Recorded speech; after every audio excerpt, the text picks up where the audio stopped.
ಆಚಿ chilli powder ಸಖತ್ ಖಾರ ಬಣ್ಣ ಮತ್ತು ರುಚಿ ಆಚಿ ಚಿಲ್ಲಿ ಪೌಡರ್. ನಿಮ್ಮ ಮುಂದೆ ನಾವು ಇಡ್ತಾ ಇರುವಂತದ್ದು ಇದು ಬ್ರೇಕಿಂಗ್ ನ್ಯೂಸ್ ಅಲ್ಲ. ಬರೀ ಬ್ರೇಕಿಂಗ್ ನ್ಯೂಸ್ ಅಲ್ವೇ ಅಲ್ಲ. ಇದು ಇಡೀ ರಾಜ್ಯ ಇಡೀ ದೇಶ ಇತ್ತ ತಿರುಗಿ ನೋಡಬೇಕಾಗಿರುವಂತಹ ಸುದ್ದಿಯನ್ನ ನಿಮ್ಮ ಮುಂದೆ ಇಡ್ತಾ ಇದ್ದೀವಿ ಈ ಬಿಗ್ ಎಕ್ಸ್ಪೋಸ್ ಮೂಲಕವಾಗಿ.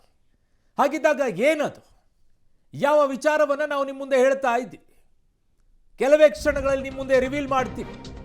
ಇದು ಬರೀ ಬ್ರೇಕಿಂಗ್ ನ್ಯೂಸ್ ಅಲ್ಲ, ಇದು ಬಿಗ್ ಬ್ರೇಕಿಂಗ್ ನ್ಯೂಸ್ ಅಷ್ಟೇ ಅಲ್ಲ. ಇದು ಕೇವಲ ಬಿಗ್ ಬ್ರೇಕಿಂಗ್ ನ್ಯೂಸ್ ಕೂಡ ಅಲ್ಲ, ಇದು ಬ್ಲಾಕ್ ಬಸ್ಟರ್ ಬ್ರೇಕಿಂಗ್ ನ್ಯೂಸ್. ಮೂವಿಗಳಲ್ಲಿ ಬರುತ್ತೆ ಬ್ಲಾಕ್ ಬಸ್ಟರ್. ಇದು ಸಂಚಲನ ಸೃಷ್ಟಿಸುವಂತಹ master exclusive breaking news, big blasting news ಕೆಲವೇ ಕ್ಷಣಗಳಲ್ಲಿ ನಿಮ್ಮ ಪಬ್ಲಿಕ್ ಟಿವಿಯಲ್ಲಿ. ಇದು ಕೇವಲ ಬ್ರೇಕಿಂಗ್ ನ್ಯೂಸ್ ಆಗಿದ್ದಿದ್ರೆ ಈ ರೀತಿಯಾಗಿ ಹೇಳ್ತಾ ಇರಲಿಲ್ಲ ನೀವು. ಕಾರಣ ನಿಮ್ಮ ನಂಬಿಕೆಗಳಿಗೆ ಘಾಸಿಯಾದಂತಹ ಸುದ್ದಿಯ ವಿಚಾರದಲ್ಲಿ ಮುಂದೆ ತಂದಿಡ್ತಾ ಇರುವಂತಹ ಸುದ್ದಿ. ಎಲ್ಲರೂ ಕೂಡ ಒಂದು ಸಲ ಈ ಕಡೆಗೆ ನೋಡಬೇಕು, ಕೇಳಿಸ್ಕೊಳ್ಬೇಕು ಏನಾಯಿತು ಅಂತ ಹೇಳಿ. ಸಂಚಲನ ಸೃಷ್ಟಿಸುವಂತಹ ಮಾಸ್ಟರ್ ಎಕ್ಸ್ಕ್ಲೂಸಿವ್ ಬ್ರೇಕಿಂಗ್ ನ್ಯೂಸ್ ಅನ್ನ ನಿಮ್ಮ ಮುಂದೆ ಇಡ್ತಾ ಇದ್ದೀವಿ, ಹೇಳ್ತೀವಿ. Very right. ಸೊ ರಾಜ್ಯದ ಒಂದು ಸುದ್ದಿ ಅಂತಾರಾಷ್ಟ್ರೀಯ ಮಟ್ಟದಲ್ಲಿ ಸುದ್ದಿ ಮಾಡಿತ್ತು. ಅದು ಯಾವ ಕಾರಣಕ್ಕೆ? ನೆಗೆಟಿವ್ ವಿಚಾರಗಳಿಗೆ, ಸೆನ್ಸೇಷನ್ ಸುದ್ದಿಗಳನ್ನ ಕೊಡುವಂತಹ ಚಟ ಕೆಲವರನ್ನ ಎಲ್ಲಿಂದ ಎಲ್ಲಿ ತನಕ ತಗೊಂಡು ಹೋಯ್ತು. ಆ ವಿಚಾರದ ಬಗ್ಗೆ ಕೂಡ ಹೇಳಬೇಕು. ಸೆನ್ಸೇಷನ್ ಜನ ಇಷ್ಟಪಡ್ತಾರೆ, ಸೆನ್ಸೇಷನಲ್ ಸುದ್ದಿಗಳನ್ನ ಜನ ಇಷ್ಟಪಡ್ತಾರೆ. ಹಂಗಂದ ಮಾತ್ರಕ್ಕೆ ಏನೇನೋ ಹೇಳ್ಬೋದಾ? ಹೇಳ್ತೀವಿ ನಿಮ್ಗೆ ಅದನ್ನ ವಿಸ್ತೃತವಾಗಿ. ದೇಶದಾದ್ಯಂತ ವಿವಾದದ ಬಾಂಬ್ ಅನ್ನ ಈ ಸುದ್ದಿ ಸ್ಫೋಟ ಮಾಡಿತ್ತು.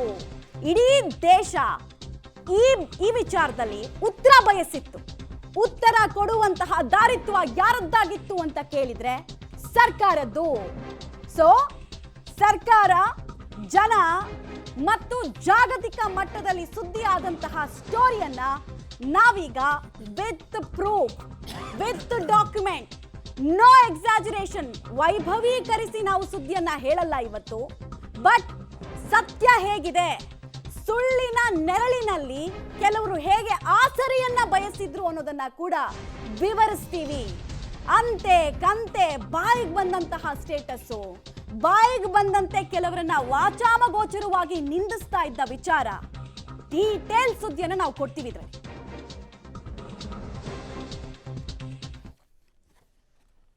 ಅವತ್ತು ಮಹಾಭಾರತದ ಸಂದರ್ಭದಲ್ಲಿ ಕೃಷ್ಣ ಹೇಳ್ತಾ ಇದ್ದಿದ್ದನ್ನ ನಾವು ಕೇಳಿಸ್ಕೊಳ್ತಾ ಇದ್ವಿ ಭಗವದ್ಗೀತೆಯಲ್ಲಿ.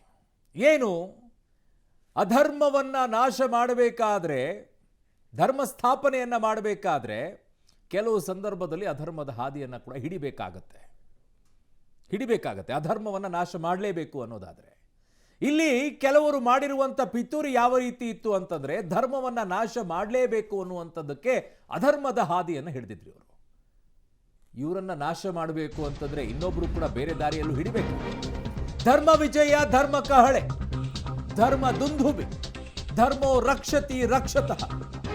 ಗೆದ್ದ ಧರ್ಮ, ಸೋತ ಅಧರ್ಮ. ಧರ್ಮಸ್ಥಳ ಫೈಲ್ಸ್ ಕಳಚಿ ಬಿತ್ತು ಧೂರ್ತ ಮುಖವಾಡ. ಅವನೇ ಧೂರ್ತ ಇದ್ನಲ್ಲ. ಧರ್ಮಸ್ಥಳ ಹತ್ಯಾಕಾಂಡ ಆರೋಪದ ಅಸಲಿಯತ್ತೇನು ಹಾಗಿದ್ದಾಗ ನೂರಾರು ಶವ ಹೂತಿಟ್ಟಿದ್ದು ನಿಜಾನ? ಹೆಣ್ಣು ಮಕ್ಕಳ ಅತ್ಯಾಚಾರ, ಕೊಲೆ ಮಾಡಿದ್ದು ಸತ್ಯನ? ತಲೆಬುರುಡೆ, ಎಲುಬುಗೂಡು ನಿಖರವಾಗಿ ಹೇಳಿದ್ದೇನು? ಒಂದು ರಿಪೋರ್ಟ್, ನೂರಾರು ಶಂಕೆಗೆ ಉತ್ತರ. ಪಬ್ಲಿಕ್ ಟಿವಿ ಬ್ರೇಕ್ ಮಾಡ್ತಾ ಇದೆ ಮೆಗಾ ಎಕ್ಸ್ಕ್ಲೂಸಿವ್ ಆಗಿರುವಂತಹ ಸುದ್ದಿಯನ್ನ. ಈ ಸುದ್ದಿಯನ್ನ ನೀವು ನೋಡಿದ ನಂತರ ನೀವು ಒಂದು ಕನ್ಫರ್ಮ್ ಆಗುತ್ತೆ, ಓ ಎಸ್ ಇದು ಕರೆಕ್ಟ್ ಅಂತ ಹೇಳ್ತೀರಾ. ಬಟ್ ಏನ್ ಮಾಡೋದು, ಜನಸಾಮಾನ್ಯರ ಮನಸ್ಸು ಹೇಗೆ ಅಂತಂದ್ರೆ ಚಂಚಲ. ಒಂದು ಸಲ ಅಪನಂಬಿಕೆ ಅನ್ನುವಂಥದ್ದು ತಲೆಯಲ್ಲಿ ಉಟ್ಕೊಂಡ್ಬಿಟ್ರೆ ಆ ಅಪನಂಬಿಕೆಯ ಮೇಲೇನೆ ಜೀವನ ಸಾಗಿಸ್ತಾ ಇರ್ತೀವಿ. ಗಂಡ ಹೆಂಡತಿ ನಡುವೆನೂ ಹಾಗೆ, ಜೀವನದಲ್ಲೂ ಹಾಗೆ, ಎಲ್ಲ ವಿಚಾರದಲ್ಲೂ ಹಾಗೆ. ಇಲ್ಲೂ ಕೂಡ ಹಾಗೇನೆ. ಆ ಅಪನಂಬಿಕೆಗಳಿಗೆ ಈಗ ನಂಬಿಕೆ ಧಕ್ಕೆ ತಂದಂತಹ ಸುದ್ದಿ ಏನಿತ್ತು, ಆ ಸುದ್ದಿಗೆ ಸರಿಯಾದಂತಹ ಉತ್ತರ ಈಗ ಸಿಗ್ತಾ ಇದೆ ಒಂದು ರಿಪೋರ್ಟ್ ಮೂಲಕವಾಗಿ. ಮೆಗಾ ಎಕ್ಸ್ಕ್ಲೂಸಿವ್ ಸುದ್ದಿಯಲ್ಲಿ ನಿಮ್ಮ ಮುಂದೆ ಇಡ್ತಾ ಇದೆ.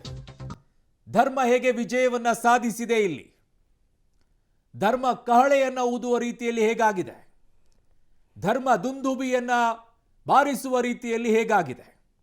ಧರ್ಮೋ ರಕ್ಷತಿ ರಕ್ಷಿತ. ಗೆದ್ದ ಧರ್ಮದ್ದು ಹೇಗಿದೆ, ಸೋತ ಅಧರ್ಮದ ಪರಿಸ್ಥಿತಿ ಹೇಗಿದೆ, ಎಲ್ಲವನ್ನ ಹೇಳ್ತೀವಿ ನಿಮ್ಮ ಮುಂದೆ.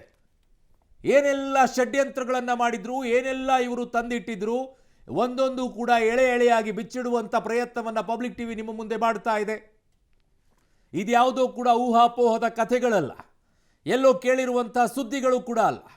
ಈಗ ಡೀಟೇಲ್ ಆಗಿ ಕೊಡ್ತೀವಿ ನಿಮಗೆ. SIT ತನಿಖಾ ವರದಿಯಲ್ಲಿ ಏನಿದೆ? ಇಷ್ಟು ದಿನ ಮಾಧ್ಯಮದಲ್ಲಿ ಏನೋ ಬರ್ತಾ ಇದೆ, ಜನ ಏನೋ ಹೇಳ್ತಾ ಇದ್ದಾರೆ, ಇವ್ರಿಗೆ ಪೇಮೆಂಟ್ ಆಗಿದೆ, ಅವ್ರಿಗೆ ಪೇಮೆಂಟ್ ಆಗಿದೆ, ಸತ್ಯ ಆಚೆ ಬರುತ್ತೆ ಅಂತ ಕಾಯ್ತಾ ಇದ್ದವರಿಗೆ ಡೀಟೇಲ್ಸ್ ಅನ್ನು ನಿಮ್ಮ ಪಬ್ಲಿಕ್ ಟಿವಿ ಕೊಡ್ತಾ ಇದೆ. SIT ತನಿಖಾ ವರದಿಯ ಮೆಗಾ ಡೀಟೇಲ್ಸ್ ನಾವು ಬ್ರೇಕ್ ಮಾಡ್ತಾ ಇರುವಂತಹ ಸುದ್ದಿಯಲ್ಲಿದೆ. ಯಾರಿಗೆ ಇದು ಸ್ಟ್ರೇಟ್ ಹಿಟ್, ಯಾರಿಗೆ ಕ್ಲೀನ್ ಚಿಟ್? ಪಬ್ಲಿಕ್ ಟಿವಿಯಲ್ಲಿ ಬೇರೆ ಎಲ್ಲೂ ಈ ಕ್ಷಣಕ್ಕೆ ಸಿಗದಂತಹ ಸ್ಫೋಟಕ ಮಾಹಿತಿಗಳ ವಿವರಣೆ ಇದೆ. ಧರ್ಮಸ್ಥಳ ಫೈಲ್ಸ್ ಹೆಸರು ರಾಜ್ಯದ ವಿಚಾರ ಆದ್ರೂ ಕೂಡ ಚರ್ಚೆ ಆಗಿತ್ತು, ಸುದ್ದಿ ಆಗಿತ್ತು, ಡಿಬೇಟ್ಗಳು ಕಂಟಿನ್ಯೂಸ್ ಆಗಿ ಆಗ್ತಾ ಇದ್ದಿದ್ದು, ಓಡ್ತಾ ಇದ್ದಿದ್ದು ಬೇರೆ ರಾಜ್ಯದಲ್ಲಿ, ಅಂತಾರಾಷ್ಟ್ರೀಯ ಮಟ್ಟದಲ್ಲಿ ಸುದ್ದಿ ಆಗಿತ್ತು. ಏನಂತ ಸುದ್ದಿ ಆಗಿತ್ತು? ಟೆಂಪಲ್ ಟೌನ್ ನಲ್ಲಿ ಮಾಸ್ ಬರೆಯಲಾಗಿದೆ, ಹಿಂದೂ ಟೆಂಪಲ್ ನಲ್ಲಿ ಸಾಮೂಹಿಕ ಶವಗಳನ್ನ ಹೂಳಲಾಗಿದೆ ಅಂತ ಸೆನ್ಸೇಷನಲ್ ಸುದ್ದಿಗಳನ್ನ ಮಾಡಿದ್ರು. ಆ ಸುದ್ದಿಯ ಅಸಲಿಯತ್ತು ತನಿಖೆ ಮಾಡಿದಂತಹ ತನಿಖಾಧಿಕಾರಿಗಳೇ ಭಯಾನಕ ಸೀಕ್ರೆಟ್ ಅನ್ನ ಕೋರ್ಟ್ ಮುಂದೆ ಬಿಚ್ಚಿಟ್ಟಿದ್ದಾರೆ. ಕೋರ್ಟ್ನಲ್ಲಿ ಅವರು ಕೊಟ್ಟಿರುವಂತಹ ವಿವರಣೆ ಏನು? ನಿಮಗೆಲ್ಲ ಗೊತ್ತಿದೆ, ಈ ಪ್ರಕರಣದಲ್ಲಿ ಚಾರ್ಜ್ ಶೀಟ್ ಅನ್ನ ಕೂಡ SIT ಅಧಿಕಾರಿಗಳು ಫೈಲ್ ಮಾಡಿದ್ದಾರೆ ಅಂತ. ಆ ಚಾರ್ಜ್ ಶೀಟ್ ನ ಮೊದಲ ಭಾಗದ ಬಗ್ಗೆ ನಾವು ಮಾಹಿತಿ ಕೊಡ್ತಾ ಇದ್ದೀವಿ. ಏನಕ್ಕೆ ಮಾಹಿತಿ ಕೊಡ್ತಾ ಇದೀವಿ ಗೊತ್ತಾ? ಯಾರೂ ಕೂಡ ರಾಜ್ಯದಲ್ಲಿ ಈ ಸುದ್ದಿಯನ್ನ ಮರಿಬಾರ್ದು. ನಮ್ಮ ಜನರಿಗೆ ಒಂದು ಶಾರ್ಟ್ ಮೆಮೊರಿ ಇದೆಯಲ್ಲ, ಆ ಮೆಮೊರಿ ಶಾರ್ಟ್ ಆಗಬಾರ್ದು. ಯಾವಾಗಲೂ ಕೂಡ ಷಡ್ಯಂತ್ರ, ಕಾನ್ಸ್ಪಿರಸಿ ಅಂದಾಗ ಈ ಘಟನೆ ಒಂದು ಕ್ಲಾಸಿಕ್ ಎಕ್ಸಾಂಪಲ್ ಆಗಬೇಕು. ಹೀಗಾಗಿ ಈ ಇಡೀ ತನಿಖೆಯಲ್ಲಿ ಯಾರ್ಯಾರ ಪಾತ್ರ ಹೇಗಿದೆ, ಪಾತ್ರಕ್ಕೆ ಅವರು ಮಾಡಿಕೊಂಡ ತಯಾರಿ, ಪಾತ್ರಕ್ಕೆ ಅವರು ಮಾಡಿದಂತಹ ಖರ್ಚು, ಪಾತ್ರಕ್ಕೆ ಅವರು ಜನಾಂದೋಲನದ ರೀತಿಯಲ್ಲಿ ಬಿಂಬಿಸಿದಂತಹ ರೀತಿ ಎಲ್ಲವನ್ನ ಕೂಡ ಹೇಳಬೇಕಲ್ವಾ ಜನರಿಗೆ? ಯಾಕಂದ್ರೆ ಇದು ನಂಬಿಕೆ, ಶ್ರದ್ಧೆಯ ಮೇಲೆ ಆದಂತಹ ಘಾಸಿ. ಹೀಗಾಗಿ ಈ ಎಲ್ಲ ವಿಚಾರಗಳು ತುಂಬಾ ಇಂಪಾರ್ಟೆಂಟ್ ಆಗುತ್ತೆ ಅಂತ. ವೆರಿಫೈ